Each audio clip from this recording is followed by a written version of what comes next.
The Tory leader has championed the BBC newsreader after an on-air protest against trans-mad language.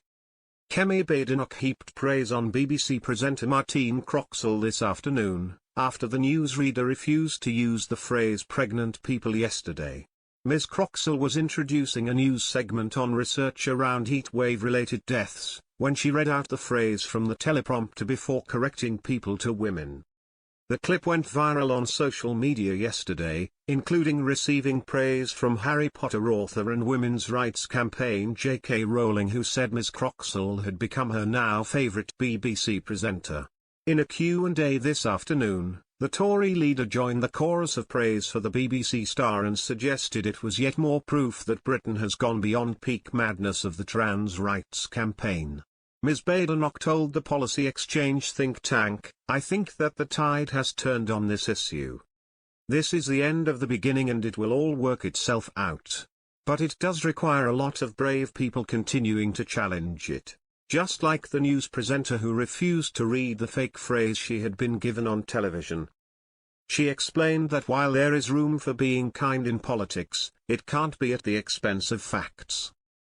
The Tory leader added, "If we teach our children that being kind is the most important thing, rather than doing the right thing and sometimes having to do tough things, then they will end up in a world where they don't want to experience any sort of conflict.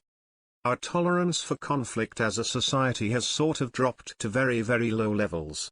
If you can't tolerate it, then you'll end up in some really awful situations where conflict was the only way to resolve them."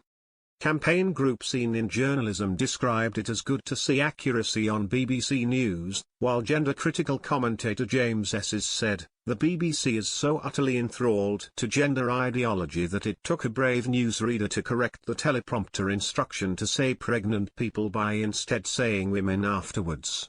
Let's hope she isn't cancelled for her rebellion." Another user wrote, "Watch the eye roll as Martine Croxall realizes Malcolm/the script team have tried to slip in pregnant people.